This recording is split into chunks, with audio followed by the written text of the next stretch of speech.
ಓಂ ಶಾಂತಿ. ನಾವೆಲ್ಲರೂ ಸಹ ಶರೀರವನ್ನು ಧಾರಣೆ ಮಾಡಿದ್ದೀವಿ.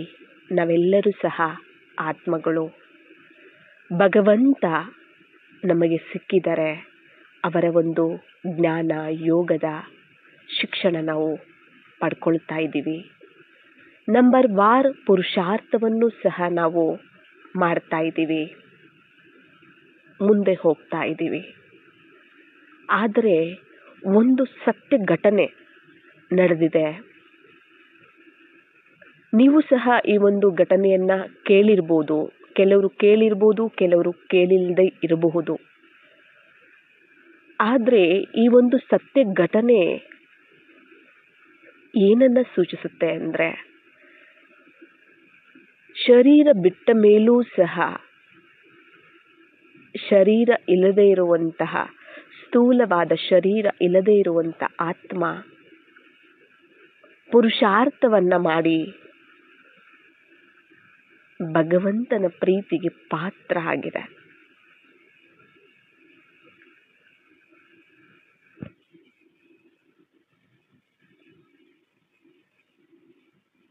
ಶರೀರ ಬಿಟ್ಟ ಆತ್ಮ ಪುರುಷಾರ್ಥ ಮಾಡಿರೋದು ನಾವು ಕೇಳಿರೋದು ತುಂಬ ಕಡಿಮೆ ಅಲ್ವಾ? ನಾವೆಲ್ಲೂ ಸಹ ಕೇಳಿರೋದಿಲ್ಲ. ಶರೀರ ಬಿಟ್ಟ ಮೇಲೆ ಹೇಗೆ ಪುರುಷಾರ್ಥ ಮಾಡೋಕ್ಕಾಗತ್ತೆ, ಸ್ಥೂಲ ಶರೀರ ಇದ್ರೆ ತಾನೇ ಅಂತ. ಆದರೆ ಡ್ರಾಮಾದಲ್ಲಿ ಅವರ ಭಾಗ್ಯದ ಅನುಸಾರವಾಗಿ ಅವರಿಗೆ ಆ ಪಾತ್ರನೂ ಸಹ ಸಿಕ್ಕಿರುತ್ತೆ. ಎಲ್ಲರಿಗೂ ಅಲ್ಲ, ಯಾರೋ ಕೆಲವು ಆತ್ಮಗಳಿಗೆ ಭಾಗ್ಯ ಇದ್ದಾಗ, ಪ್ರಾಪ್ತಿ ಇದ್ದಾಗ ಡ್ರಾಮಾನುಸಾರವಾಗಿ ಅವರಿಗೆ ಸಿಕ್ಕೇ ಸಿಗತ್ತೆ. ಹೀಗೆ ಒಂದು ಘಟನೆ, ಇದು ಬಾಂಬೆ ಮಹಾರಾಷ್ಟ್ರ ಆ ಕಡೆ ನಡೆದಿರುವಂತಹದ್ದು. ಇದು ಒಬ್ಬ ದೀದಿ, ಸೆಂಟರ್ ದೀದಿ, ದೊಡ್ಡ ದೀದಿಯವರು ತಿಳಿಸಿರುವಂತಹ ರಿಯಲ್ ಸ್ಟೋರಿ ಆಗಿದೆ, ರಿಯಲ್ ಘಟನೆ ಆಗಿದೆ. ಇದು ಬಾಬಾ ಮನೆಯಲ್ಲಿ ಬಾಬಾ ಒಂದು ಮಗುಗೆ ನಡೆದಿರುವಂತಹ ಒಂದು ಘಟನೆ ಆಗಿದೆ. ಒಂದು ಕುಮಾರಿ ಇದ್ರು. ಆ ಕುಮಾರಿ ಕಾಲೇಜ್ಗೆ ಹೋಗ್ತಿದ್ರು, ಬರ್ತಿದ್ರು.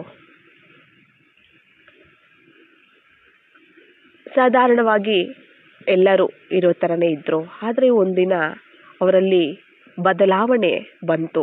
ಅವರ ಒಂದು ಮಾನಸಿಕ ಶಾರೀರಿಕ ಎರಡರಲ್ಲೂ ವ್ಯತ್ಯಾಸ ಬಂತು. ತುಂಬ ಮನೆಯಲ್ಲಿ ಗಲಾಟೆ ಮಾಡೋದು, ಹಂಗೆ ಅದು ಬೇಕು ಇದು ಬೇಕು, ಏನಂದ್ರೆ ಅದೆಲ್ಲ ಎತ್ತಿ ಬಿಸಾಡೋದು, ಈ ಥರ ಎಲ್ಲ ಮಾಡ್ತಿದ್ರು. ಆದರೆ ಆ ಒಂದು ಕುಮಾರಿ ಬಾಬಾರವರ ಮಗು ಆಗಿತ್ತು, ಕೋರ್ಸ್ ತಗೊಂಡಿತ್ತು, ಡೈಲಿ ಮುರಳಿ ಕ್ಲಾಸನ್ನು ಸಹ ಕೇಳ್ತಿತ್ತು. ಆಗ ಆ ಒಂದು ಕುಮಾರಿ ಆ ಒಂದು ಬಿಹೇವಿಯರನ್ನು ನೋಡಿ ಆ ಕುಮಾರಿಯ ಒಬ್ಬ ತಾಯಿ, ಆ ಕುಮಾರಿಯ ತಾಯಿ ಅಕ್ಕವ್ರಿಗೆ ಫೋನ್ ಮಾಡಿದ್ರು, ದೊಡ್ಡಕ್ಕವ್ರಿಗೆ ಫೋನ್ ಮಾಡಿದ್ರು. ಈ ಥರ ನಮ್ಮ ಮಗಳು ಈ ಥರ ಬಿಹೇವ್ ಮಾಡ್ತಿದ್ದಾಳೆ ಅಂತ. ಅದಕ್ಕೆ ಅವರು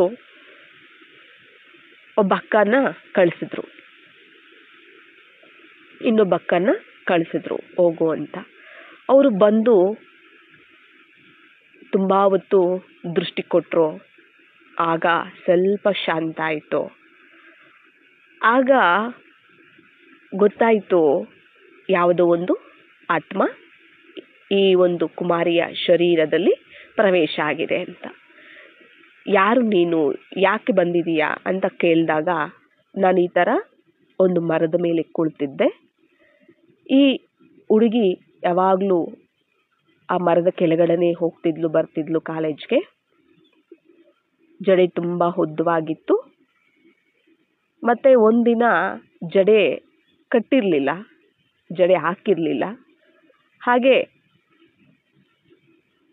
ಕೂದಲನ್ನು ಫ್ರೀ ಏರ್ಸ್ ಅಂತ ಹೇಳ್ತೀವಲ್ಲ, ಬಿಟ್ಕೊಂಡು ಹೋಗ್ತಿದ್ಲು.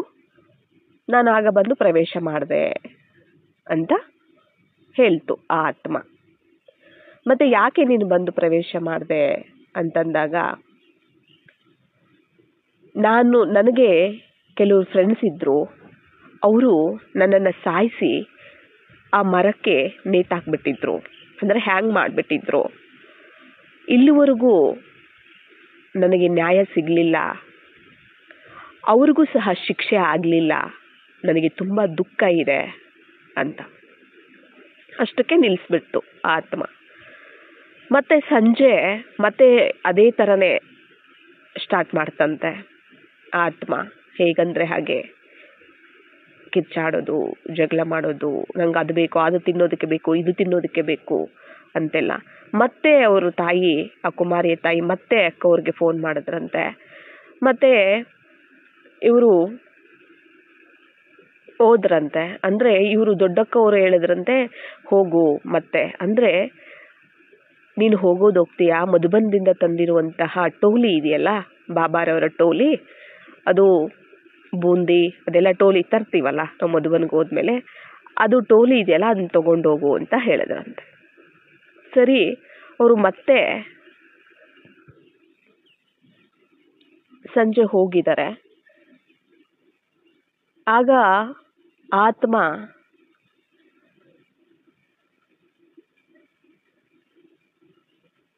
ಅಂದರೆ ಟೋಲಿ ತಗೊಂಡೋಗೋದಕ್ಕೆ ಮುಂಚೆ ಫಸ್ಟ್ ಒಂದ್ಸರಿ ಹೋಗಿದ್ದಾರೆ ಇವರು, ಅಕ್ಕ ಹೋಗಿದ್ದಾರೆ. ಏನೇನೆಲ್ಲ ಹೇಳಿದ್ರು ಕೂಡ ಆತ್ಮ ಒಪ್ಕೊಳ್ಳೇ ಇಲ್ವಂತೆ. ಅಂದರೆ ಅವ್ರದ್ದೇ ಆದಂಥ ಒಂದು ದಾಟಿಯಲ್ಲಿ ಅವ್ರದ್ದೇ ಕರೆಕ್ಟ್ ಅನ್ನೋ ರೀತಿಯಲ್ಲಿ ಏನೇನೋ ಮಾತಾಡ್ತಿತ್ತಂತೆ. ಆಮೇಲೆ ನನಗೆ ಸ್ಟಾಪ್ ಮಾಡಿದರೆ ಮತ್ತೆ ಬಂದ್ಬಿಟ್ಟಿದೆ, ಮತ್ತೆ ಶುರುವಾಗಿದೆ. ಮತ್ತೆ ಅವ್ರ ತಾಯಿ ಫೋನ್ ಮಾಡಿದ್ದಾರೆ. ಮತ್ತೆ ಆಗ ದೊಡ್ಡಕ್ಕ ಹೇಳಿರೋದು ಟೋಲಿ ತೊಗೊಂಡು ಹೋಗು ಅಂತ. ಟೋಲಿ ತೊಗೊಂಡು ಹೋಗಿದ್ದಾರೆ. ಆಗ ಹೋಗೋಷ್ಟೊಳಗಡೆ ಆತ್ಮ, ಅಂದ್ರೆ ಮೊದಲು ಬಂದು ಸೇರ್ಕೊಂಡಿತ್ತಲ್ಲ ಆತ್ಮ ಇಲ್ಲ, ಇನ್ನೊಂದು ಬಂದು ಆತ್ಮ ಆಗ ಪ್ರವೇಶ ಆಗಿದೆ. ಅದು ಏನು ಹೇಳ್ತಿದೆ ಅಂತಂದರೆ, ನಾನು ಮೊದಲಿಂದ ಇರುವಂತಹ ಶರೀರ ಇದು, ಇದು ನನ್ನ ಶರೀರ, ಇದು ನಾನು 10 ವರ್ಷದಿಂದ ನಾನು ಇದ್ದೀನಿ ಈ ಶರೀರದಲ್ಲಿ. ನಾನು ಬೆಳಿಗ್ಗೆ ಈ ಥರ ಹೊರಗಡೆ ಓಡಾಡ್ಕೊಂಬರೋಣ ಅಂತ ಹೊರಗಡೆ ಹೋದೆ. ಅಷ್ಟರಲ್ಲಿ ಆತ್ಮ ಬೆಳಿಗ್ಗೆ ಬಂದು ಸೇರ್ಕೊಂಡ್ಬಿಟ್ಟಿದೆ. ಈಗ ಅದು ಹೊರಟೋಯ್ತು. ಈಗ ಮತ್ತೆ ನಾನು ನನ್ನ ಸ್ಥಾನವನ್ನು ನಾನು ತಗೊಂಡಿದ್ದೀನಿ ಅಂತ ಹೇಳ್ತಂತೆ ಆತ್ಮ. ಮತ್ತೆ ನೀವು ಯಾರು ಏನು ಅಂತೆಲ್ಲ ಕೇಳಿದಾಗ, ನನಗೆ ಈ ಥರ ಅಂದರೆ ನನಗೆ ಒಬ್ಬರಿಂದ ಆರ್ಡರ್ ಸಿಕ್ಕಿದೆ, ನನ್ನ ಒಂದು ಕೆಲಸ ಇದೆ, ಇವರ ಮನೆಯನ್ನು ನಾಶ ಮಾಡಬೇಕು, ಇವರ ನೆಮ್ಮದಿಯನ್ನು ಹಾಳು ಮಾಡಬೇಕು, ಇವರ ಹೆಸರನ್ನು ಹಾಳು ಮಾಡಬೇಕು, ಇವರ ಜೀವನವನ್ನು ಹಾಳು ಮಾಡಬೇಕು ಅನ್ನೋ ಒಂದು ಕೆಲಸ ಕೊಟ್ಟಿದ್ದಾರೆ ನನಗೆ ಅಂತ. ಮತ್ತೆ ಟೋಲಿ ಕೊಡಕ್ಕೆ ಹೋದ್ರಂತೆ. ಅದ್ರ ಕೈ ಹಿಂದೆನೇ ಹೋಗ್ತಾ ಇದೆ ಅಂತೆ. ಟೋಲಿ ಕೊಡಕ್ಕೆ ಹೋದಾಗ ಕೈ ಹಿಂದೆ ಅದು ತುಂಬ ಇಷ್ಟ ಆಗ್ತಿದೆ ಅಂತೆ ಆತ್ಮಕ್ಕೆ, ಟೋಲಿ ತಗೋಬೇಕು ಅಂತ. ಆದರೆ ಹಿಂದೆನೇ ಹೋಗ್ತಿದೆ ಅಂತೆ. ಆಮೇಲೆ ಆತ್ಮ ಹೇಳ್ತಾ ಇದೆ ಅಂತೆ, ನಮಗೆ ಗೊತ್ತು ನೀವು ಬಾಬಾರವರ ಪ್ರಸಾದ ನೀವು ನನಗೆ ತಂದು ಕೊಡ್ತಿದ್ದೀರಾ ಅಂತ, ಆದರೆ ನನಗೆ ತಗೊಳಕ್ಕಾಗ್ತಿಲ್ಲ ಅಂತ ಹೇಳ್ದಂತೆ. ಯಾಕೆ ಅಂತ ಹೇಳಿದಾಗ ಆವಾಗ ಹೇಳಿದಂತೆ, ಈ ಥರ ಅಂದರೆ ಇವ್ರಿಗೆ ಆಗದೇ ಇರುವಂಥವ್ರು, ಅಂದರೆ ಈ ಕುಮಾರಿ ಇದ್ದಾರಲ್ಲ, ಈ ಕುಮಾರಿಯ ತಾಯಿ ಯಾರಿದ್ದಾರೆ, ಆ ತಾಯಿಗೆ ಬೇರೆ ಕಡೆ ಮದುವೆ ಆಗೋದಿತ್ತಂತೆ. ಆದರೆ ಇಲ್ಲಿ ಮದುವೆ ಆಗ್ಬಿಟ್ಟಿದ್ದಾರೆ ಅವರು. ಇಲ್ಲಿ ಮದುವೆ ಆಗಿರೋದು ಯಾರಿಗಿಷ್ಟ ಇಲ್ಲ. ಆ ಫ್ಯಾಮ್ಲಿಯವರು ಒಬ್ಬ ತಾಂತ್ರಿಕನ ಹತ್ರ ಹೋಗ್ಬಿಟ್ಟು ಅವ್ರ ಮನೆ ಸಂಸಾರ ಹಾಳಾಗಲಿ, ಅವ್ರ ನೆಮ್ಮದಿ ಹಾಳಾಗಲಿ, ಅವರು ಜೀವನ ಹಾಳಾಗಲಿ ಅಂತ ಹೇಳಿ ಅವ್ರ ಹತ್ರ ಹೇಳಿಸಿ ಮಾಡಿಸಿರೋ ಅಂಥದ್ದು.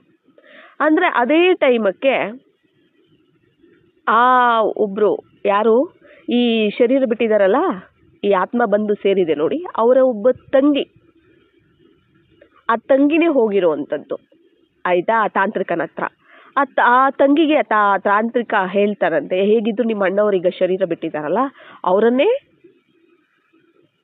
ಹಿಡ್ಕೊಂಡು ಕೆಲಸ ಮಾಡಿಸೋಣ ಅಂತ ಹೇಳಿಬಿಟ್ಟು. ಆಗ ಈ ಶರೀರ ಬಿಟ್ಟಿರೋ ಆತ್ಮ ಅಲ್ದಾಡ್ತಿರುತ್ತಲ್ಲ, ಅದನ್ನು ಬಂಧಿಸ್ಬಿಟ್ಟಿದ್ದಾರೆ. ಯಾರು? ಆ ತಾಂತ್ರಿಕ ಬಂಧಿಸ್ಬಿಟ್ಟಿದ್ದಾನೆ. ಆಗ ಅವರು ನನ್ನನ್ನು ಬಂಧಿಸಿ ನೀನು ಅವ್ರ ಶರೀರದಲ್ಲಿ ಹೋಗಿ ಅವ್ರ ಮನೆ ಹಾಳು ಮಾಡಬೇಕು, ನೀನು ಅವ್ರ ಜೀವನ ಹಾಳು ಮಾಡಬೇಕು ಅಂತ ಹೇಳಿ ನನಗಿಷ್ಟ ಇಲ್ಲ. ನಾನು ಅಂಥವನು ಅಲ್ಲ. ನಾನು ಬದುಕಿದ್ದಾಗಲೂ ನನ್ನಂಥ ಕೆಲಸ ನಾನು ಮಾಡಿಲ್ಲ, ನನಗಿಷ್ಟ ಇಲ್ಲ. ಆದರೂ ನನ್ನನ್ನು ಬಂಧಿಸಿ ಬಲವಂತದ ಮೇಲೆ ನನಗೆ ಈ ಥರ ಆರ್ಡರ್ ಮಾಡಿದ್ದಾರೆ. ಆ ತಾಂತ್ರಿಕನ ನನ್ನ ಕೈಯಲ್ಲಿ ಈ ಕೆಲಸಗಳನ್ನು ಮಾಡಿಸ್ತಿದ್ದಾನೆ ಅಂತ ಆತ್ಮ ಹೇಳ್ತು. ಆಮೇಲೆ ಕೆಲವೊಂದೆಲ್ಲ ವಿಚಾರಗಳು ಹಾಗೇನೆ ಹೇಳಿ ಹಾಗೇನೆ ಅಲ್ಲಿಗೆ ಸ್ಟಾಪ್ ಆಯ್ತಂತೆ. ಹಾಗೇನೆ 1 ತಿಂಗಳವರೆಗೂ ಕೂಡ ಹಾಗೇನೆ ನಡೆದಿದೆ. ಒಂದಿನ ಈ ದೊಡ್ಡಕ್ಕ ಇದ್ದಾರಲ್ಲ, ಆ ದೊಡ್ಡಕ್ಕ ಅವ್ರಿಗೆ ಫೋನ್ ಮಾಡಿದ್ರಂತೆ. ಈ ದೊಡ್ಡಕ್ಕವರು ಫೋನ್ ಮಾಡಿದಾಗ ದೊಡ್ಡಕ್ಕವರು ಫೋನ್ ಮಾಡಿರೋದು ಇವ್ರಿಗೆ ಹೇಳಿದ್ರಂತೆ, ಪ್ರೀತಿ ಇದೆ ನಿನಗೆ, ಈ ಶರೀರದಲ್ಲೇ ಈ ಬಂಧನದಲ್ಲೇ ಇರಬೇಕು ಅಂತ ನಿಂಗೆ ಆಸೆನಾ? ನಿಂಗೆ ಮುಕ್ತಿ ಬೇಡವಾ? ಇದೇ ಪಾತ್ರ ಮಾಡಬೇಕು ಅಂತ ನಿನ್ಗೆ ಆಸೆನಾ ಅಂತೆಲ್ಲ ಕೇಳಿದಾಗ ಸುಮ್ಮನೆ ಶಾಂತವಾಗಿ ಸುಮ್ಮನೆ ಇರ್ತಿತ್ತಂತೆ ಆತ್ಮ. ಆಮೇಲೆ ಏನೇ ಹೇಳಕ್ ಹೋದ್ರು ಕೂಡ ಎಷ್ಟೋ ಸರಿ ಮಾತಾಡಿದಾರಂತೆ ದೊಡ್ಡಕ್ಕವರು. ಆದರೂ ಕೂಡ ಕೇಳಲಿಲ್ವಂತೆ ಆತ್ಮ. ಏನೇನೋ ಹೇಳ್ತಿದ್ರು, ಏನಾದರೂ ಹೇಳ್ತಿದ್ರು ಕೂಡ ಈ ಆತ್ಮ ಏನೇನೋ ಹೇಳ್ತಿತ್ತಂತೆ. ಆಮೇಲೆ ಒಂದಿನ ಈ ಆತ್ಮನೇ ಕುಮಾರಿ ಶರೀರದಲ್ಲಿ ಇದೆಯಲ್ಲ, ಅವರೇ ಫೋನ್ ಮಾಡಿಬಿಟ್ಟು ಈ ಥರ ನನಗೆ ಮುಕ್ತಿ ಬೇಕು, ಈ ಪಾತ್ರದಿಂದ ನನಗೆ, ಅಂದರೆ ದೊಡ್ಡಕ್ಕವ್ರಿಗೆ ಫೋನ್ ಮಾಡಿಬಿಟ್ಟು ಈ ಪಾತ್ರದಿಂದ ನನಗೆ ಮುಕ್ತಿ ಬೇಕು ಅಂತ. ಮುಕ್ತಿ ಬೇಕಾ? ಸರಿ ಆಯಿತು, ಅಂದರೆ ಮುಕ್ತಿ ಬೇಕು ಅಂದರೆ ನಿಂಗೆ ಮುಕ್ತಿ ಸಿಗುತ್ತೆ. ಅಂದರೆ ಯಾರಾದರೂ ಶರೀರ ಇವಾಗ ಬಿಟ್ಟು ಬೇರೆ ಪಾತ್ರ ಮಾಡೋದಕ್ಕೆ ಶರೀರ ಬಿಟ್ಟು ಹೋಗ್ತಾರೆ ಅಂತಂದಾಗ ಬ್ರಹ್ಮ ಭೋಜನ ತಿನ್ನಿಸ್ಬೇಕು ಅನ್ನೋದು ಅವ್ರಿಗೆ, ಆ ದೊಡ್ಡಕ್ಕವ್ರಿಗೆ ಮೊದಲಿಂದನೂ ಇತ್ತು. ಹಾಗಾಗಿ ಇನ್ನು ಬ್ರಹ್ಮ ಭೋಜನವನ್ನು, ಪ್ರಸಾದವನ್ನು, ಬಾಬಾರವರ ಪ್ರಸಾದವನ್ನು ತಗೊಂಡು ಹೋಗಿವಂತೆ, ಬಾ ಅಂತ ಕರೆದ್ರು. ಅಂದರೆ ಸೆಂಟರ್ಗೇನೆ ಕರ್ಕೊಂಬನ್ನಿ ಅಂತ ಹೇಳಿದ್ರು ಇವರು ದೊಡ್ಡಕ್ಕವರು. ಇವ್ರಿಗೂ ಸಹ, ಈ ಆತ್ಮಕ್ಕೂ ಸಹ ಸೆಂಟರ್ಗೆ ಹೋಗ್ಬೇಕು ಅಂತ ತುಂಬ ಆಸೆ. ಹಾಗಾಗಿ ಅವ್ರ ಮಾವ ಅವರಪ್ಪ ಇಬ್ಬರು ಸೇರಿ ಸೆಂಟರ್ಗೆ ಕರ್ಕೊಂಡು ಹೋಗಿದ್ದಾರೆ ಕುಮಾರಿನ. ಆಯಿತಾ? ಕುಮಾರಿ ಒಳಗಡೆ ಆತ್ಮ ಇದೆ. ಆಮೇಲೆ ಕರ್ಕೊಂಡು ಹೋಗಿ ಬಾಬಾ ರೂಮಲ್ಲಿ ಕೂರಿಸಿದ್ರಂತೆ. ಆಮೇಲೆ ಬಾಬಾ ರೂಮಲ್ಲಿ ಕೂರಿಸಿದ್ರು. ಆಮೇಲೆ ಇಲ್ಲೇ ಕೂತ್ಕೋ ಭೋಜನ ರೆಡಿ ಮಾಡ್ತೀವಿ, ಪ್ರಸಾದ ಬಾಬಾರವ್ರದ್ದು ಅಂತ ಹೇಳಿಬಿಟ್ಟು ಕೂರಿಸ್ಬಿಟ್ಟು ಹೋಗಿ ಭೋಜನವೆಲ್ಲ ರೆಡಿ ಮಾಡಿ ಬಾಬಾರವ್ರಿಗೆ ಭೋಗ ಇಟ್ಟು, ಮತ್ತು ಅವ್ರಿಗೂ ಸಹ ಆತ್ಮಕ್ಕೂ ಸಹ ಭೋಗವನ್ನು ತಿನ್ನಿಸಿದಂತೆ, ಪ್ರೀತಿಯಿಂದ ತಿಂತಂತೆ. ಆಮೇಲೆ ಕೂತ್ಕೊಂಡು ಎಲ್ಲ ಹೇಳ್ತಂತೆ, ಈ ಥರ ಇವ್ರ ಮನೆಯಲ್ಲಿ ಎಷ್ಟೆಷ್ಟೆಲ್ಲ ದೊಡ್ಡ ದೊಡ್ಡ ಘಟನೆಗಳು, ವಿಘ್ನಗಳು, ಅವೆಲ್ಲದಕ್ಕೂ ಕಾರಣ ನಾನೇ ಆಗಿದ್ದೀನಿ. ಅಂದರೆ ಆ ತಾಂತ್ರಿಕ ನನ್ನ ಕೈಯಲ್ಲಿ ಮಾಡಿಸಿದ್ದಾನೆ. ಅಂದರೆ ಅದಕ್ಕೊಂದು ಎಕ್ಸಾಂಪಲ್ಲು ಕೂಡ ಕೊಡ್ತಂತೆ ಆತ್ಮ. ಅಂದರೆ ಅವರಪ್ಪ ಒಂದು ಫ್ಯಾಕ್ಟ್ರಿಯಲ್ಲಿ ಕೆಲಸ ಮಾಡಬೇಕಾದ್ರೆ, ಈ ಕುಮಾರಿ ಅವರಪ್ಪ ಒಂದು ಫ್ಯಾಕ್ಟ್ರಿಯಲ್ಲಿ ಕೆಲಸ ಮಾಡಬೇಕಾದ್ರೆ ಒಂದು ಬೆರಳು ಕಟ್ಟಾಗ್ಬಿಡತ್ತೆ. ಅದರಿಂದ ತಪ್ಪಿಸ್ಕೊಳ್ಳೋಕೆ ಎಷ್ಟೋ ಪ್ರಯತ್ನ ಪಡ್ತಾನೆ ಪಾಪ. ಆದರೆ ಈ ಆತ್ಮ ಏನಿದೆ, ಆ ಕೈಯಿಂದ ಒಳಗಡೆ ಇನ್ನೂ ಇರೋ 4 ಬೆರಳನ್ನು ಸಹ ಕಟ್ ಮಾಡಿಸ್ಬಿಡತ್ತೆ. ಅದು ಯಾಕಂದರೆ ಅದು ಕಟ್ ಮಾಡಿಬಿಟ್ಟಾಗ ಅವರು ಎಲ್ಲೂ ಕೆಲಸಕ್ಕೆ ಹೋಗಲ್ಲ, ಅವ್ರ ಮನೇಲಿ ದುಡ್ಡಿರೋದಿಲ್ಲ, ಅವಾಗ ಒಂದೊಂದು ತುತ್ತಿಗೂ ಪರದಾಡಬೇಕಾಗತ್ತೆ, ಅವಾಗ ಕಷ್ಟ ಬರುತ್ತೆ ಅಲ್ವಾ? ಅದಕ್ಕೋಸ್ಕರ ಆ ತಾಂತ್ರಿಕ ಈ ಆತ್ಮದ ಕೈಯಲ್ಲಿ ಆ ಥರ ಮಾಡಿಸಿದೆ. ಅದನ್ನು ಸಹ ಎಕ್ಸಾಂಪಲ್ ಯಾವ ಡೇಟು, ಯಾವ ದಿನ ಎಲ್ಲ ಡೀಟೇಲಾಗಿ ಹೇಳ್ತಿದೆ ಅಂತೆ ಆತ್ಮ. ಆಮೇಲೆ ಹೇಳ್ತು, ನಾನು ಅಂದರೆ ಬಾಬಾರವರ ಒಂದು ಪ್ರಸಾದ ಎಲ್ಲ ತಿಂದ ಮೇಲೆ ಅದೆಲ್ಲ ಹೇಳೋದಕ್ಕೆ ಸ್ಟಾರ್ಟ್ ಮಾಡ್ತು. ಆಮೇಲೆ ಹೇಳ್ತಿದೆಯಂತೆ ಆತ್ಮ, ನಾನು 10 ವರ್ಷದಿಂದ ಇದ್ದೀನಿ ಈ ಶರೀರದಲ್ಲಿ, 1.5 ವರ್ಷದಿಂದ ನಾನು ಮುರುಳಿ ಕೇಳ್ತಿದ್ದೀನಿ, ಕೋರ್ಸ್ ತೊಗೊಂಡಿದ್ದೀನಿ ನಾನು. ಈ ಹುಡುಗಿ ಹೋಗ್ತಿತ್ತು ಪಕ್ಕದ ಮನೆಯಲ್ಲಿ, ಅಂದರೆ ಅವರು ಆ ಕುಮಾರಿ ಪಕ್ಕದ ಮನೆಯಲ್ಲಿ ಹೋಗಿ ಕೋರ್ಸನ್ನು ಕೊಡ್ತಿದ್ದಿದ್ದು. ಆಗ ಇವರು ಹೋಗಿ ಫ್ಯಾಮಿಲಿ ಎಲ್ಲ ಹೋಗಿ ಕೋರ್ಸ್ ತೊಗೊಂಡಿದ್ದಾರೆ. ಆಗ ಈ ಆತ್ಮನೂ ಸಹ ಅವ್ರ ಜೊತೆ ಕೋರ್ಸ್ ತೊಗೊಂಡಿದೆ. ಮತ್ತು ಅಮೃತ ವೇಳೆ ಮಹತ್ವವನ್ನು ತಿಳಿಸಿದ್ರು, ಜ್ಞಾನ ಯೋಗದ ಒಂದು ಮಹತ್ವವನ್ನು ತಿಳಿಸಿದ್ರು. ಅದೆಲ್ಲ ಫುಲ್ಲು ಡೀಟೇಲಾಗಿ ಹೇಳ್ತಿದೆ ಅಂತೆ ಆತ್ಮ. ನಾನು ಇದನ್ನು ಕೇಳಿದ್ದೀನಿ. ಮತ್ತು ನಾನು ಮಧುವನಿಗೂ ಸಹ ಹೋಗ್ಬಿಟ್ಟು ಬಂದಿದ್ದೀನಿ ಅಂತ. ಮತ್ತೆ ಅದರ ಅನುಭವವನ್ನ ಇವ್ರು ಕೇಳಿದ್ರಂತೆ, ಅದು ಹೇಗನ್ನಿಸ್ತು ಅಂತ. ಮಧುಬನಿಗೆ ಹೋಗ್ಬೇಕು, ಆದ್ರೆ ಹೋಗೋದಕ್ಕಿಂತ ಮುಂಚೆ ಕೆಲವೊಂದು ನಿಯಮಗಳನ್ನ ಫಾಲೋ ಮಾಡ್ಬೇಕು. ನಮ್ಗೆಲ್ಲರಿಗೂ ಸಹ ಗೊತ್ತಿದೆ ಅಲ್ವಾ, ಹೊರಗಡೆ ಏನು ತಿನ್ನಬಾರ್ದು, ಡೈಲಿ ಮುರಳಿ ಕ್ಲಾಸ್ ಕೇಳಬೇಕು ಅಲ್ವಾ, ಕೆಲವೊಂದು ಇದಾವೆ ನಿಯಮಗಳು. ಆದ್ರೆ ಆ ಕುಮಾರಿಯ ಶರೀರದಲ್ಲಿದ್ದು ಈ ಆತ್ಮ ಆ ನಿಯಮಗಳನ್ನೆಲ್ಲ ಫಾಲೋ ಮಾಡಿದೆ. ಆ ಹುಡುಗಿ, ಆ ಕುಮಾರಿ ಒಂದೊಂದ್ಸರಿ ಹೋಗಿ ಫ್ರೆಂಡ್ಸ್ ಜೊತೆ ಪಾನಿಪುರಿ ಅದೆಲ್ಲ ತಿನ್ನಕ್ ಹೋಗ್ತಿತ್ತಂತೆ. ಅದನ್ನೂ ಸಹ ತಿನ್ನಕ್ ಹೋಗದೆ ಇರೋ ತರ, ಆ ನಿಯಮ ಉಲ್ಲಂಘನೆ ಆಗದೆ ಇರೋ ತರ ಈ ಆತ್ಮನೇ ಆ ಕುಮಾರಿನ ನೋಡ್ಕೊಂಡಿದೆಯಂತೆ. ಯಾಕೆಂದ್ರೆ ಇಲ್ಲಾಂದ್ರೆ ಮಧುವನಕ್ಕೆ ಹೋಗಕ್ಕಾಗೋದಿಲ್ಲ ಅಲ್ವಾ. ಮತ್ತೆ ಮಧುವನಿಗೂ ಸಹ ಹೋಗಿದ್ದಾರೆ. ಮತ್ತೆ ಸೆಂಟರಲ್ಲೂ ಸೇವೆ ಮಾಡಿದ್ದೀನಿ ನಾನು. ಬ್ರಹ್ಮಭೋಜನ ಮಾಡಿಸಿದ್ರೆ ಅದನ್ನ ಪಾತ್ರೆ ತೊಳೆದಿದ್ದೀನಿ, ಎಲ್ಲ ಗೋಡೆ ಎಲ್ಲ ಅಂದ್ರೆ ಕಿಟಕಿ ಭಾಗ ಎಲ್ಲಾನು ಕ್ಲೀನ್ ಮಾಡಿದ್ದೀನಿ, ಎಲ್ಲಾ ಸೇವೆನೂ ಮಾಡಿದ್ದೀನಿ ನಾನು. ಮಧುಬನಿಗೂ ಹೋದೆ. ಆದ್ರೆ ಶಾಂತಿವನದಲ್ಲಿ ಬಾಬಾ ಕಮರ ಇದೆ ನೋಡಿ, ಬಾಬಾ ರೂಮ್ ಇದೆಯಲ್ಲ, ಆ ರೂಮ್ ಒಳಗಡೆ ಹೋಗ್ಬೇಕು ಅಂತ ತುಂಬಾ ಆಸೆ ಇತ್ತು. ಆದ್ರೆ ನನ್ನ ಕೈಯಲ್ಲಿ ಹೋಗಕ್ಕಾಗ್ಲಿಲ್ಲ ಅಂತ ಹೇಳ್ತಿದೆ. ಯಾಕೆ ಅಂತಂದ್ರೆ, ನಾನು ಹೋಗ್ಬೇಕು ಅಂತ ಏನು ಸ್ಲಿಪ್ಪರ್ ಬಿಚ್ಚುತ್ತೀನಿ, ಹೋಗಕ್ಕೋದ್ರೆ ಆಗೋದೇ ಇಲ್ಲ. ಮತ್ತೆ ಆ ಕುಮಾರಿ ಹೋಗ್ತಿದ್ಲು ಒಳಗಡೆ, ಬಾಬಾ ರೂಮ್ ಒಳಗಡೆ. ಈಚೆ ಬರೋವರೆಗೂ ನಾನು ಈಚೆನೇ ನಿಂತಿರ್ತಿದ್ದೆ, ಬಂದ್ಮೇಲೆ ಮತ್ತೆ ಸೇರ್ಕೊಂತಿದ್ದೆ, ಪ್ರವೇಶ ಆಗ್ತಿದ್ದೆ. ಅಂದ್ರೆ ಆ ತಾಂತ್ರಿಕ ನನ್ನನ್ನು ಹೋಗೋದಕ್ಕೆ ಬಿಡ್ತಾ ಇರ್ಲಿಲ್ಲ. ಯಾಕಂದ್ರೆ ನನಗೆ ತುಂಬಾ ಶಕ್ತಿ ಇರುತ್ತಲ್ಲ, ಹೋಗೋದಕ್ಕೆ ಬಿಡ್ತಾ ಇರ್ಲಿಲ್ಲ. ಮಧುಬನದಲ್ಲೂ ನಾನು ಸೇವೆ ಮಾಡಿದ್ದೀನಿ. ಆಮೇಲೆ ಅಮೃತ ವೇಳೆಯೆಲ್ಲ ನಾನು ಯೋಗ ಮಾಡ್ತಾ ಇದ್ದೆ, ಡೈಲಿ ಮುರುಳಿ ಕೇಳ್ತಿದ್ದೆ, ಎಲ್ಲಾ ನಿಯಮಗಳನ್ನ ಫಾಲೋ ಮಾಡಿ ಪುರುಷಾರ್ಥ ಮಾಡಿದೆ ಆತ್ಮ. ಆಮೇಲೆ ಮಧುಬನದಲ್ಲಿ ಮಿಲನ ಆ ಮಿಲನ ಟೈಮಲ್ಲಿ ಕೂತ್ಕೊಂಡಿದ್ದೀನಿ, ಎಲ್ಲರೂ ಕೂತ್ಕೊಂಡಿದ್ದಾರೆ, ಬಾಬಾ ಬಂದಿದ್ದಾರೆ, ತುಂಬಾ ಖುಷಿ ಆಗ್ತಾ ಇದೆ. ಈಗ ಲಾಸ್ಟ್ ಅಲ್ಲಿ ಝೋನ್ ಎದ್ದೇಳಿಸ್ತಾರಲ್ಲ, ಈಗ ಮಹಾರಾಷ್ಟ್ರ, ಬಾಂಬೆ, ಈ ತರ ಕರ್ನಾಟಕ, ತಮಿಳ್ನಾಡು ಆ ಥರ ಎಲ್ಲ ಎದ್ದೇಳಿಸ್ತಾರಲ್ಲ, ಹಾಗೆ ಬಾಂಬೆ ಮಹಾರಾಷ್ಟ್ರ ಅಂತೇಳಿ ಅವ್ರದ್ದು ಒಂದು ಟರ್ನ್ ಬಂತು. ಆಗ ಎಲ್ಲ ಎದ್ದು ನಿಂತ್ಕೊಂಡ್ರಂತೆ. ಇವರು ಸಹ, ಈ ಆತ್ಮನು ಸಹ ಎದ್ದು ನಿಂತ್ಕೊಂಡಿದೆ. ಆ ಶರೀರದಲ್ಲಿ ಇತ್ತಲ್ಲ, ಕುಮಾರಿ ಶರೀರದಲ್ಲಿ, ಇನ್ನೇನು ಎಲ್ಲಾನು ನಿಲ್ಲಿಸಿ ಒಬ್ಬೊಬ್ರಿಗೂ ದೃಷ್ಟಿ ಕೊಡ್ತಾರೆ ಅಲ್ವಾ, ಬಾಬ್ದಾದ ದೃಷ್ಟಿ ಕೊಡ್ತಾರೆ. ಇನ್ನೇನು ನಂಗೆ ದೃಷ್ಟಿ ಸಿಗುತ್ತೆ, ನಾನು ಇದರಿಂದ ಮುಕ್ತ ಆಗ್ಬಿಡ್ತೀನಿ ಅಂತ ಖುಷಿಯಾಗಿತ್ತಂತೆ ಪಾಪ ಆತ್ಮ. ಆದ್ರೆ ಅದೇ ಟೈಮ್ಗೆ ಆ ಹುಡುಗಿ ನಾನು ವಾಶ್ರೂಮ್ಗೆ ಹೋಗ್ಬೇಕು ಅಂತ ಶುರು ಮಾಡಿದ್ಲಂತೆ. ವಾಶ್ರೂಮ್ಗೆ ಹೋದ್ಲಂತೆ. ಈ ಆತ್ಮನು ಪಾಪ ಜೊತೆಯಲ್ಲಿ ಹೋಗ್ಬೇಕಾಯ್ತು. ಆಮೇಲೆ ವಾಶ್ರೂಮ್ಗೆ ಹೋದ್ರೆ ಎಲ್ಲಿವರೆಗೂ ಬಾಬಾ ದೃಷ್ಟಿ ಕೊಟ್ಟಿದ್ದಾಗಿ ಬಾಬಾ ಹೊರಟೋಗೋವರೆಗೂ ವಾಶ್ರೂಮಿಂದ ಈಚೆನೇ ಬಂದಿಲ್ವಂತೆ.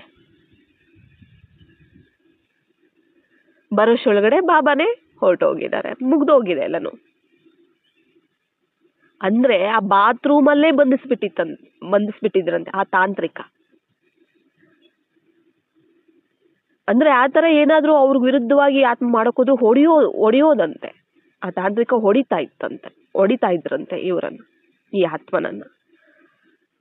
ಆ ತರ ಎಲ್ಲ ನನ್ಗೆ ಆಗಿದೆ, ನನ್ಗೀಗ ಮುಕ್ತಿ ಬೇಕು. ಮತ್ತೆ ನಿಂಗೆ ಮುಕ್ತಿ ಬೇಗ ಸಿಗುತ್ತೆ ಅಂತ ನೀನು ಹೇಗೆ ಹೇಳ್ತೀಯ ಅಂದಾಗ, ಅಂದ್ರೆ ಈ ದೊಡ್ಡ ಅಕ್ಕ, ಇನ್ನೊಬ್ಬ ಅಕ್ಕನ ಕಳಿಸ್ತಿದ್ರಲ್ಲ ಫೋನ್ ಮಾಡಿ, ಅಕ್ಕ ಅವ್ರಿಗೆ ಹೇಳಿದ್ರಂತೆ, ನನಗೆ ಈ ತರ ಅಮೃತ ವೇಳೆ ಯೋಗ ಮಾಡಿ, ನನಗೆ ಇದರಿಂದ ಮುಕ್ತಿ ಬೇಕು, ಯೋಗ ಮಾಡಿ, ಮತ್ತೆ ಎಲ್ಲರ ಸಹೋದರ ಆತ್ಮಗಳ ಕೈಯಲ್ಲೂ ಯೋಗ ಮಾಡಿಸಿ ಅಂತ ಹೇಳಿದ್ರಂತೆ. ಆಗ ಆಯ್ತು, ನಾವು ಯೋಗ ಮಾಡಿಸ್ತೀವಿ, ನಾವು ಸಹ ಯೋಗ ಮಾಡ್ತೀವಿ ಅಂತ ಹೇಳಿದ್ರಂತೆ. ಆಮೇಲೆ ಬಾಬಾ ರೂಮಲ್ಲಿ ಕೂತಿದ್ದಾಗ ಮತ್ತೆ ಇನ್ನೂ ಒಂದು ವಿಷಯ ಹೇಳ್ತತೆ. ಮತ್ತೆ ನನ್ನ ಜೊತೆಲಿ ಯಾರ್ಯಾರೆಲ್ಲ ಕೋರ್ಸ್ ತಗೊಂಡ್ರು ಅವ್ರನ್ನೆಲ್ಲ ಕರೆಸಿ, ನನ್ಗೆ ಇದೊಂದು ಸಂಕಲ್ಪ ಇದೆ ಅಂತ ಹೇಳ್ತಂತೆ ಆತ್ಮ. ಮತ್ತೆ ಸರಿ ಆಯ್ತು ಅಂತ ಎಲ್ಲರನ್ನೂ ಸಹ ಕರೆಸಿದ್ದಾರೆ. ಅವ್ರು ಬಂದ್ರಂತೆ. ಅವಾಗ ಆತ್ಮ ಹೇಳ್ತಂತೆ, ನನಗೆ ಶರೀರ ಇಲ್ಲ, ಅದು ನಿಮ್ಗೆ ನಿಮ್ಮದೇ ಆದಂತಹ ಶರೀರ ಇದೆ, ನಿಮ್ಮದೇ ಆದಂಥ ಪಾತ್ರ ಇದೆ. ಆದ್ರೆ ನನಗೆ ನನ್ನದೇ ಆದಂಥ ಶರೀರ ಇಲ್ಲ. ಈ ಶರೀರದಲ್ಲಿ ಬಂದು ನಾನು ಭಗವಂತನನ್ನ ತಿಳ್ಕೊಂಡೆ, ಭಗವಂತನನ್ನ ನೆನಪು ಮಾಡಿದೆ, ಭಗವಂತನ ಸೇವೆಯನ್ನು ನಾನು ಮಾಡಿದೆ ನಿಮಿತ್ತವಾಗಿ, ನಾನು ಪುರುಷಾರ್ಥವನ್ನು ನಾನು ಮಾಡಿದೆ. ನೀವು ಕೋರ್ಸ್ ತಗೊಂಡ್ರಿ, ಮನೆಯಲ್ಲೇ ಇದ್ದೋಗ್ಬಿಟ್ರಿ, ನಾನು ಕೋರ್ಸ್ ತಗೊಂಡೇ ಇಷ್ಟು ಪುರುಷಾರ್ಥ ಮಾಡಿದೆ, ನನ್ನ ಜೊತೆ ನೀವು ಕೋರ್ಸ್ ತಗೊಂಡು ನೀವು ಮನೆಯಲ್ಲೇ ಇದ್ಬಿಟ್ರಿ, ಡೈಲಿ ಸೆಂಟರ್ಗೆ ಬರಬೇಕು, ಮುರುಳಿ ಕೇಳಬೇಕು, ಯೋಗ ಮಾಡಬೇಕು, ಸೇವೆ ಮಾಡಬೇಕು ಅಂತೆಲ್ಲ ಫುಲ್ಲು ಕೆಲವು ಪ್ರೇರಣೆ ಕೊಡುವಂತಹ ಮಾತುಗಳನ್ನು ಮಾತಾಡ್ತಂತೆ ಆತ್ಮ. ಬಾಬಾರವರು ಜ್ಞಾನವನ್ನು ಎಷ್ಟು ಅಚ್ಚುಕಟ್ಟಾಗಿ ತಿಳಿಸ್ತಿದ್ರಂದ್ರೆ ಅಷ್ಟು ಚೆನ್ನಾಗಿ ತಿಳಿಸ್ತಿತ್ತಂತೆ ಆತ್ಮ. ಎಲ್ಲ ಅಮೃತವೇಳೆ ಮಹತ್ವ ಇರ್ಬೋದು, ಎಲ್ಲದ್ರ ಬಗ್ಗೆನೂ ಸಹ. ಆಮೇಲೆ ನಾನು ಈ ಥರ ಬಾಬಾರು ಮಲ್ಕೊತಿರ್ಬೇಕಾದ್ರೆ ಬಾಬಾರವರ ಕಿರಣಗಳು ಇವರ ಆತ್ಮಕ್ಕೆ ಕಾಣಿಸ್ತಿದೆ, ನನಗೆ ಕಾಣಿಸ್ತಿದೆ, ಬಾಬಾರವರ ಕಿರಣಗಳು ನನಗೆ ಕಾಣಿಸ್ತಿದೆ, ನಾನು ಬಾಬಾರವರ ಹತ್ರ ಹೊರಟೋಗ್ತೀನಿ, ನಾನು ಬಾಬಾ ನನಗೆ ದಾರಿ ತೋರಿಸಿದ್ದಾರೆ, ಆ ಕಿರಣಗಳೇ ನನಗೆ ದಾರಿ ತೋರಿಸುತ್ತೆ ಬಾಬಾರವರ ಜೊತೆ. ಬಾಬಾರವ್ರ ಹತ್ರ ನನ್ನ ಕರ್ಕೊಂಡು ಹೋಗುತ್ತೆ ಕಿರಣಗಳು. ಅಂದರೆ ಬಿಳಿಯ ಕಿರಣಗಳು ಅಂದರೆ ಹೇಳ್ತಂತೆ, ನಂಗೆ ಬಾಬಾರವರು ನನಗೆ ಕಿರಣಗಳನ್ನು ಕೊಡ್ತಿದ್ದಾರೆ ಅಂತ ಹೇಳ್ತಂತೆ. ಆಗ ಇವ್ರು ಕೇಳಿದ್ದಾರೆ ಯಾವ ಬ್ರಹ್ಮ ಬಾಬಾನ ಶಿವ ಬಾಬಾನ ಅಂದರೆ ಶಿವ ಬಾಬಾ ಅಂತ ಹೇಳ್ತಂತೆ. ಅವರಿಂದ ಕಿರಣಗಳು ಬರ್ತಿದೆ, ಅದು ದಾರಿ ತೋರಿಸ್ತಿದೆ ನನಗೆ, ನಾನು ಅದ್ರ ಹಿಂದೆ ಹೋದೆ ಅಂದರೆ ನಾನು ಬಾಬಾರವ್ರ ಹತ್ರ ನಾನು ಸೇರ್ತೀನಿ. ಮತ್ತು ಬಾಬಾ ನನಗೆ ನಾನು ಯಾವ ಮನೆಯಲ್ಲಿ ಮತ್ತೆ ನಾನು ಹುಟ್ಟುತ್ತೀನಿ ಅನ್ನೋದು ಕೂಡ ನನಗೆ ತಿಳಿಸಿದ್ದಾರೆ, ತೋರಿಸಿದ್ದಾರೆ ನನಗೆ. ನಾನು ಅಲ್ಲಿ ಹೋಗಿ ನಾನು ಹುಟ್ಟುತ್ತೀನಿ, ನಾನು ಹುಟ್ಟಿದಾಗಿಂದನೇ ನಾನು ಬ್ರಹ್ಮ ಕುಮಾರಿಯಾಗಿಯೇ ನಾನು ಹುಟ್ಟುತ್ತೀನಿ, ನಾನು ಹುಟ್ಟಿದಾಗಿಂದನೇ ನಾನು ಬಾಬಾರವರ ಸೇವೆ ಮಾಡುವಂತಹ ಮಗುವಾಗ್ತೀನಿ. ಈಗ ನನ್ನ ಈ ಬಂಧನದಿಂದ ಬಿಡಿಸಿರೋದಕ್ಕೆ ಬಾಬಾ ನನ್ನನ್ನು ಬಂಧನದಿಂದ ಬಿಡಿಸಿದಾರಲ್ಲ, ಇದಕ್ಕೆ ರಿಟರ್ನ್ ಆಗಿ ನಾನು ಹುಟ್ಟಿದಾಗಿಂದನೇ ನಾನು ಸೇವೆ ಮಾಡೋದಕ್ಕೆ, ಪುರುಷಾರ್ಥ ಮಾಡೋದಕ್ಕೆ ಶುರು ಮಾಡ್ತೀನಿ. ಆ ಋಣವನ್ನು ನಾನು ತೀರಿಸ್ತೀನಿ, ಆ ರಿಟರ್ನನ್ನು ನಾನು ಬಾಬಾರವರಿಗೆ ಕೊಡ್ತೀನಿ. ನನಗೆ ಗೊತ್ತು ಯಾವ ಮನೆ ಅಂತ ನನಗೆ ಗೊತ್ತು. ಮತ್ತು ಬಾಬಾ ನನಗೆ ಕಿರಣಗಳಿಂದ ದಾರಿಯನ್ನು ನನಗೆ ತೋರಿಸ್ತಿದ್ದಾರೆ ಅಂತ ಹೇಳ್ತಂತೆ. ಆಮೇಲೆ ನಾನು ಹೊರಟೋದ್ಮೇಲೆ ಈ ಶರೀರ ಅಂದರೆ ಈ ಕುಮಾರಿ ಶರೀರ ಇದೆಲ್ಲ ತುಂಬ ವೀಕ್ ಆಗಿಬಿಡುತ್ತೆ, ಬಲಹೀನ ಆಗಿಬಿಡುತ್ತೆ, ಸುಸ್ತಾಗಿ ತಲೆ ಸುತ್ತಿ ಬಿದ್ದೋಗ್ತಾಳೆ, ಆಯಿತಾ, ನೀವು ಎತ್ಕೊಂಡು ಹೋಗಿ ಹಾಸ್ಪಿಟಲಲ್ಲಿ ಸೇರಿಸಿ ಅಂತ ಎಲ್ಲ ಹೇಳ್ತಾನೆ. ಹಾಗೆಯೇ ಮತ್ತೆ ಆತ್ಮ ಬಾಬಾರವರು ನಾನು ಇನ್ನೇನು ಹೋಗ್ತೀನಿ, ನಾನು ಈ ಶರೀರ ಬಿಟ್ಟು ನನಗೆ ಮುಕ್ತಿ ಸಿಗ್ತಾ ಇದೆ ಈ ಬಂಧನದಿಂದ ಅಂದಾಗ ಆ ತಾಂತ್ರಿಕ ಹೊಡಿತಾ ಇದ್ದಾನಂತೆ ಈ ಆತ್ಮಕ್ಕೆ. ನೀನು ಹೊಡೆದ್ರು ಎಷ್ಟೇ ಹೊಡೆದ್ರು ನನ್ನ ಜೊತೆ ಯಾರಿದ್ದಾರೆ, ಶಿವ ಬಾಬಾ ಇದ್ದಾರೆ, ನನಗೇನು ಮಾಡೋದಕ್ಕಾಗೋದಿಲ್ಲ, ನೀನು ಹೊಡೆಯುವಂಥ ಏಟು ನನಗೆ ತಾಕೋದಿಲ್ಲ, ನನ್ನ ಜೊತೆ ಬಾಬಾ ಇದ್ದಾರೆ. ಅಷ್ಟು ಧೈರ್ಯವಾಗಿ, ಅಷ್ಟು ನಿಶ್ಚಯದಿಂದ ಹೇಳ್ತಂತೆ ಆ ಆತ್ಮ. ಆಮೇಲೆ ಎಲ್ಲ ಆದಮೇಲೆ ಆತ್ಮ ಶರೀರವನ್ನು ಬಿಟ್ಟು ಹೊರಟೋಯ್ತಂತೆ. ಆಮೇಲೆ ಆ ಅವ್ರು ಹೇಳ್ದಾಗೇನೆ, ಆತ್ಮ ಹೇಳ್ದಾಗೇನೆ ಕುಮಾರಿ ಬಿದ್ದೋದ್ಲಂತೆ, ಸುಸ್ತ ಮತ್ತು ಹಾಸ್ಪಿಟಲ್ಗೆ ಕರ್ಕೊಂಡು ಹೋದ್ರಂತೆ. ಮತ್ತೆ ಒಂದು ಮಾತು ಹೇಳಿದೆ ಆ ಆತ್ಮ, ಏನು ಅಂದರೆ, ನನ್ನಂತಹ ಎಷ್ಟೋ ಆತ್ಮಗಳು, ಅಂದರೆ ನನಗೆ ಇಂತಹ ಕೆಟ್ಟ ಕೆಲಸಗಳನ್ನು ಮಾಡೋದಕ್ಕೆ ನನಗೆ ಇಷ್ಟ ಇಲ್ಲ, ಈ ಥರ ಕ್ವಾಲಿಟಿ ನನ್ನಂತಹ ಆತ್ಮಗಳು, ಕ್ವಾಲಿಟಿ ಆತ್ಮಗಳು, ಒಳ್ಳೆ ಮನಸ್ಸಿರುವಂಥ, ಒಳ್ಳೆ ವ್ಯಕ್ತಿತ್ವ ಅಂದರೆ ಒಳ್ಳೆ ಗುಣ ಇರುವಂತಹ ಆತ್ಮಗಳು ಎಷ್ಟೋ ಮಂದಿ ಇದ್ದಾವೆ. ಅವುಗಳನ್ನು ಆ ತಾಂತ್ರಿಕರು ಬಂಧಿಸಿದ್ದಾರೆ. ಎಷ್ಟೋ ಅಮಾಯಕ ಆತ್ಮಗಳು ಬಂಧಿತರಾಗಿದ್ದಾರೆ. ಇನ್ನು ಮುಂದೆ ಇದರ ಆಟನೇ ಜಾಸ್ತಿ ನಡೆಯುತ್ತೆ, ಇದರ ಪ್ರಪಂಚನೇ ಒಂದು ತಯಾರಾಗಿದೆ. ಇದನ್ನ ಅಂದರೆ ಆತ್ಮಗಳನ್ನು ಆ ಬಂಧನದಿಂದ, ಅವರ ಬಂಧನದಿಂದ ಬಿಡಿಸೋದಕ್ಕೆ ನಿಮ್ಮಿಂದ ಮಾತ್ರ ಸಾಧ್ಯ, ಭಗವಂತನ ಮಕ್ಕಳಿಂದ ಮಾತ್ರ, ಬಾಬಾರವರ ಮಕ್ಕಳಿಂದ ಮಾತ್ರ ಸಾಧ್ಯ. ಈ ಥರ ಇನ್ನೂ ಜಾಸ್ತಿ ಆಗೋದಿದೆ ಮುಂದೆ, ಇದರ ಆಟನೇ ನಡೆಯೋದಿದೆ ಮುಂದೆ. ಆ ತಾಂತ್ರಿಕರು ಎಷ್ಟು ಮಂದಿ ಇದ್ದಾರೆ, ಎಲ್ಲೆಲ್ಲಿದೆ ಎಲ್ಲ ಫುಲ್ ಡೀಟೇಲ್ ಹೇಳ್ತಂತೆ. ಅಂದರೆ ಅದೆಲ್ಲ ಫುಲ್ ಡೀಟೇಲ್ ಬಿಚ್ಕೊಟ್ಟಿಲ್ಲ, ಎಲ್ಲ ಹೇಳ್ತಂತೆ.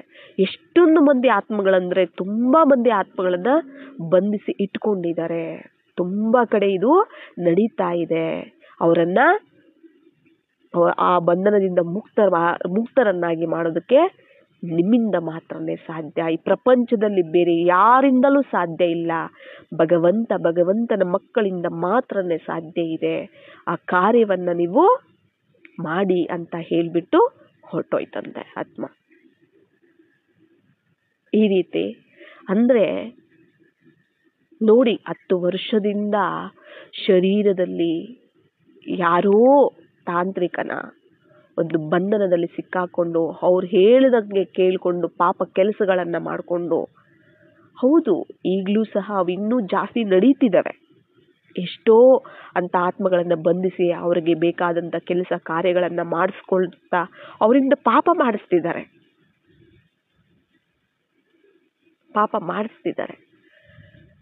ಅವೆಲ್ಲ ತುಂಬ ನಡೀತಾ ಇದೆ. ನಮಗೆ ಕೆಲವ್ರಿಗೆ ಗೊತ್ತಿರ್ಬೋದು, ಕೆಲವ್ರಿಗೆ ಗೊತ್ತಿಲ್ಲದೆ ಇರ್ಬೋದು. ಕಾಣದೇ ಇರುವಂತಹ ಪ್ರಪಂಚ ಅದು.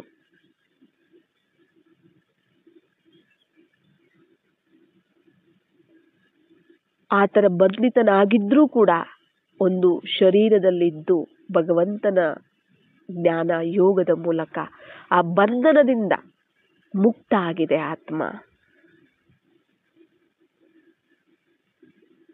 ಆ ತಾಂತ್ರಿಕನ ಬಂಧನದಿಂದ ಬಿಡಿಸ್ಕೊಂಡಿದೆ, ಬಾಬಾ ಬಿಡಿಸಿದ್ದಾರೆ. ಎಷ್ಟು ಪುರುಷಾರ್ಥ ಮಾಡಿದೆ ನೋಡಿ. ಶರೀರ ಇಲ್ಲದೆ ಇರುವಂತ ಒಂದು ಆತ್ಮನೇ ಅಷ್ಟು ಪುರುಷಾರ್ಥ ಮಾಡಿದೆ ಅಂದ್ರೆ ಶರೀರ ಇರುವಂತಹ ನಾವು ಇನ್ನೆಷ್ಟು ಪುರುಷಾರ್ಥ ಮಾಡಬಾರ್ದು ಅಲ್ವಾ? ಶರೀರ ಇಲ್ಲದೆ ಇರುವಂತ ಆತ್ಮನೇ ಅಷ್ಟು ಪುರುಷಾರ್ಥ ಮಾಡಿದೆ ಅಂದ್ರೆ ಶರೀರ ಇರುವಂತಹ ನಾವು ಎಷ್ಟು ಸಮಯವನ್ನು ನಾವು ವ್ಯರ್ಥ ಮಾಡ್ತಿರ್ತೀವಲ್ಲ.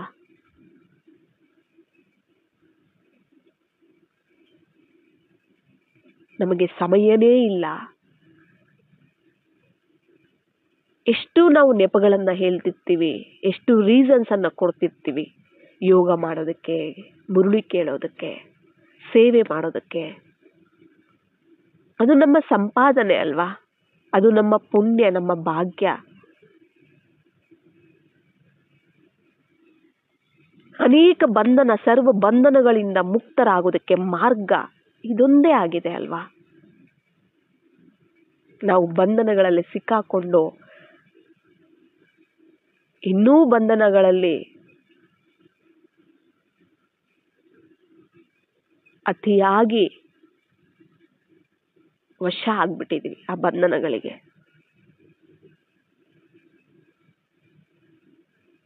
ಅಂದ್ರೆ ಇದು ಏನ್ ತೋರಿಸುತ್ತೆ ಅಂದ್ರೆ ಬಾಬಾರವರ ಒಂದು ಮಹಾವಾಕ್ಯಗಳಿರೋ ಶಕ್ತಿ ಏನು, ಬಾಬಾರವರು ಅವರ ಒಂದು ಶಕ್ತಿ ಏನು, ಸರ್ವಶಕ್ತಿವಂತ ಅಲ್ಲ, ಮುಕ್ತಿದಾತ ಅಲ್ಲ. ಎಂಥವರು ಸಹ ಬಾಬಾರವ್ರ ಮಕ್ಕಳೇ, ಯಾರೇ ಆಗಿರ್ಬೋದು ಬಾಬಾರವ್ರ ಮಕ್ಕಳೇ. ನಾವೆಲ್ಲ ನೋಡಿದೀವಿ, ದೊಡ್ಡೋರು ಚಿಕ್ಕೋರು ವೃದ್ಧರು ಎಲ್ಲ ಥರದವರು ಬಂದು ಜ್ಞಾನವನ್ನ ಕೇಳ್ತಾರೆ, ಇಲ್ಲಿ ಶಿಕ್ಷಣ ಪಡ್ಕೊಂತಿದ್ದಾರೆ. ಆದರೆ ಶರೀರ ಬಿಟ್ಟಿರುವಂಥ ಆತ್ಮಗಳು ನಾವೆಲ್ಲೂ ಕೇಳಿರೋದಿಲ್ಲ ಜಾಸ್ತಿ. ಅಂದರೆ ಈ ಆತ್ಮನೇ ಎಕ್ಸಾಂಪಲ್.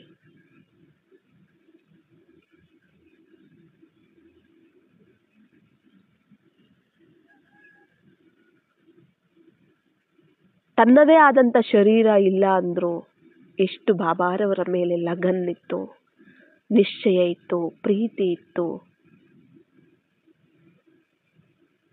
ಅದು ಆ ತಾಂತ್ರಿಕ ಹೇಳಿದ್ನಂತೆ, ನೀನು ಎಲ್ಲಿವರೆಗೂ ಆ ಕುಮಾರಿ ಶರೀರದಲ್ಲಿ ಇರಬೇಕು ಅಂದ್ರೆ ಆ ಕುಮಾರಿ ಮದುವೆ ಆಗೋವರೆಗೂ, ವಿವಾಹ ಆಗೋವರೆಗೂ ನೀನು ಆ ಶರೀರದಲ್ಲಿ ಇರಬೇಕು. ಅಲ್ಲಿವರೆಗೂ ನಿಂಗೆ ಆ ಶರೀರದಿಂದ ಮುಕ್ತಿ ಇಲ್ಲ ಅಂತ ಹೇಳಿದ್ದಂತೆ. ಮದುವೆ ದಿನ ನೀನು ತುಂಬಾ ಗಲಾಟೆ ಮಾಡಿ ಆ ಮದುವೆಯನ್ನ ಕ್ಯಾನ್ಸಲ್ ಮಾಡಿ ಅವ್ರ ಮರ್ಯಾದೆಯನ್ನ ತೆಗಿಬೇಕು, ನೀನು ಅವ್ರ ಹೆಸರು ಪ್ರತಿಷ್ಠೆ ಎಲ್ಲ ಹಾಳಾಗಬೇಕು, ಆ ರೀತಿ ಮಾಡಬೇಕು ನೀನು ಅಂತ ಹೇಳಿದ್ರಂತೆ ಯಾರು ಆ ತಾಂತ್ರಿಕ.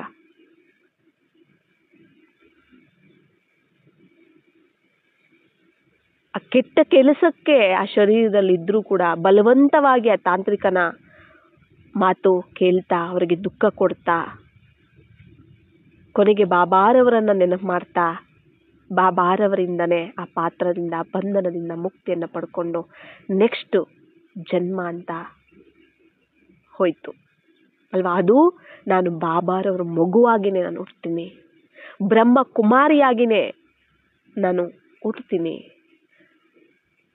ಭಗವಂತನ ಋಣವನ್ನು ನಾನು ತೀರಿಸ್ತೀನಿ. ಅಂದರೆ ಅವರು ನನಗೆ ಈ ಬಂಧನದಿಂದ ಬಿಡಿಸಿರೋದಕ್ಕೆ ರಿಟರ್ನ್ ನಾನು ಅವ್ರ ಮಗುವಾಗಿ ಅವರ ಸೇವೆಯನ್ನು ನಾನು ಮಾಡ್ತೀನಿ.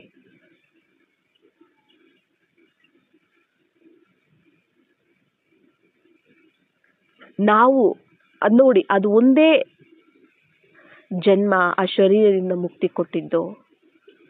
ಆದರೆ ನಮಗೆ ಜನ್ಮ ಜನ್ಮಾಂತರದ ಬಂಧನಗಳಿಂದ ಬಿಡಿಸ್ತಿದಾರಲ್ಲ ಬಾಬಾ, ನಾವು ಎಷ್ಟು ಚಿರಋಣಿ ಆಗಿರಬೇಕು ಬಾಬಾರವರಿಗೆ.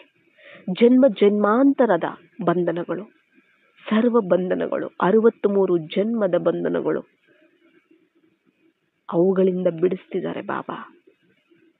ನಾವು ಎಷ್ಟು ಅವರನ್ನು ನೆನಪು ಮಾಡಬೇಕು, ಎಷ್ಟು ನಾವು ಸೇವೆ ಮಾಡಬೇಕು, ಎಷ್ಟು ನಾವು ಅವರ ಆಜ್ಞೆಯಂತೆ ಶ್ರೀಮತದಂತೆ ನಾವು ನಡಿಬೇಕು. ನಾವೆಷ್ಟು ನೆಗ್ಲೆಕ್ಟ್ ಮಾಡ್ತೀವಿ, ಇಗ್ನೋರ್ ಮಾಡ್ತೀವಿ, ಕೇರ್ಲೆಸ್ ಮಾಡ್ತೀವಿ ಅಲ್ವಾ.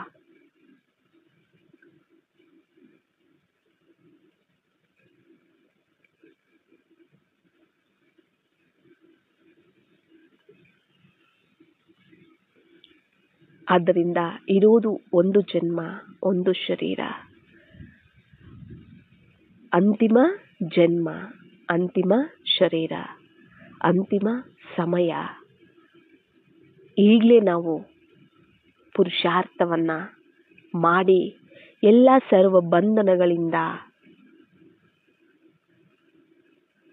ಮುಕ್ತರಾಗಿ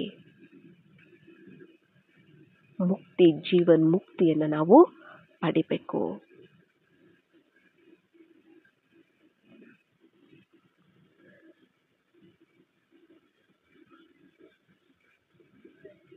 ಶರೀರದಲ್ಲಿ ಇದ್ದಿದ್ರೆ ಇನ್ನೆಷ್ಟು ಪುರುಷಾರ್ಥ ಮಾಡ್ತಿರ್ಲಿಲ್ಲ ಆತ್ಮ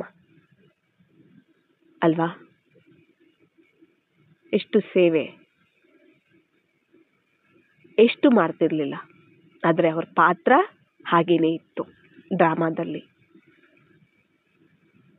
ಶರೀರ ಇದ್ದು ಪುರುಷಾರ್ಥ ಮಾಡ್ತಾ ಇರೋರಿಗೆ ಚೆಕ್ ಮಾಡ್ಕೋಬೇಕು ನಾವೆಲ್ಲರೂ ಸಹ. ನಾವು ಎಷ್ಟರ ಮಟ್ಟಿಗೆ ನಾವು ಪುರುಷಾರ್ಥ ನಾವು ಮಾಡ್ತಿದ್ದೀವಿ. ಸಮಯ ಅಂತೂ ತುಂಬಾ ಕಡಿಮೆ ಇದೆ, ತುಂಬಾ ಕಡಿಮೆ ಇದೆ. ಸಮಾಪ್ತಿ ಸಮಯ ಹತ್ರ ಬರ್ತಾ ಇದೆ. ನಮ್ಮ ಪುರುಷಾರ್ಥ ಎಷ್ಟರ ಮಟ್ಟಿಗೆ ಇದೆ ಅನ್ನೋದನ್ನು ಸಹ ನಾವು ಚೆಕ್ ಮಾಡ್ಕೋಬೇಕಾಗಿದೆ. ತುಂಬ ಈಗ ಆ ಥರದ್ದು ಜಾಸ್ತಿ ಆಗುತ್ತೆ. ನಾವು ಬಲಹೀನ ಇರ್ತೀವಿ, ನಾವು ಯೋಗ ಮಾಡೋದಿಲ್ಲ, ಬಾಬಾರವರನ್ನ ಜೊತೆ ಇಟ್ಕೊಳ್ಳೋದಿಲ್ಲ, ಏನಾಗುತ್ತೆ, ನಾವು ಬಲಹೀನ ಇರ್ತೀವಿ. ಆಗ ಅಂಥವರು ನಮ್ಮನ್ನ ಬಳಸ್ಕೋತಾರೆ. ನಾವು ಬಲಹೀನ ಇರ್ತೀವಿ, ಬೇರೆ ಆತ್ಮಗಳನ್ನ ತಗೊಂಬಂದು ನಮ್ಮಲ್ಲಿ ಆಗ್ತಾರೆ. ಇಲ್ಲ ನಾವು ಪುರುಷಾರ್ಥ ಮಾಡದೆ ಸರಿಯಾಗಿ ಲೆಕ್ಕಾಚಾರಗಳು ಹಾಗೆ ಉಳ್ಕೊಂಡು ಶರೀರ ಬಿಟ್ಬಿಟ್ರೆ ಮತ್ತೆ ನಮ್ಮನ್ನ ಬಳಸ್ಕೋತಾರೆ. ಏನೇನೆಲ್ಲ ಆಗುತ್ತೆ. ಬಾಬಾ ನಮ್ಮ ಜೊತೆ ಇದ್ದಾರೆ. ಅವರ ಜ್ಞಾನ, ಯೋಗ, ಅವರ ಶಕ್ತಿಗಳು ನಮ್ಮ ಜೊತೆ ಇದೆ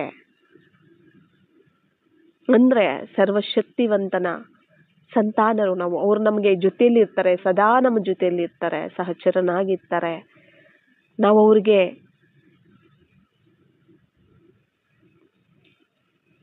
ಅಂದ್ರೆ ನಮಗವ್ರು ಸರ್ವಸ್ವ ಆಗಿದ್ದಾರೆ, ಪ್ರಪಂಚ ಆಗಿದ್ದಾರೆ. ಅಂದ್ರೆ ಯಾರು ಏನು ಮಾಡೋದಕ್ಕಾಗೋದಿಲ್ಲ.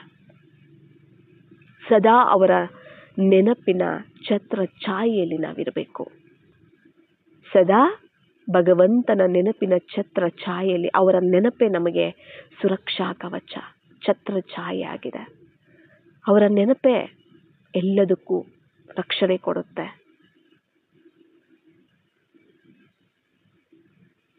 ಜ್ಞಾನ, ಯೋಗ ಇವೆರಡೇ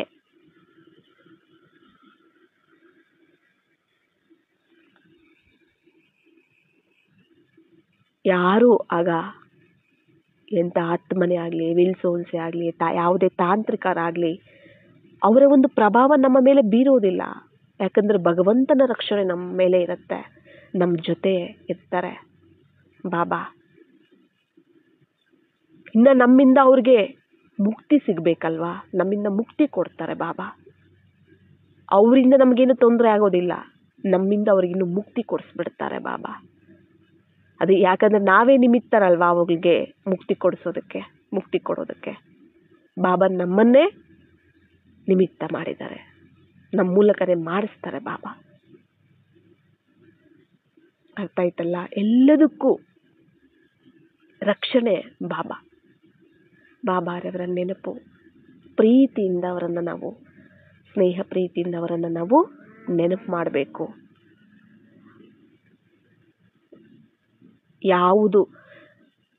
ಯಾವುದರ ಒಂದು ಪ್ರಭಾವನೂ ನಮ್ಮ ಮೇಲೆ ಬೀಳದೇ ಇರೋ ಹಾಗೆ ಭಗವಂತನ ನೆನಪಿಂದ ನಮ್ಮ ರಕ್ಷಣೆಯನ್ನು ನಾವು ಮಾಡ್ಕೋಬೇಕು. ಅಚ್ಚಾ. ಓಂ ಶಾಂತಿ.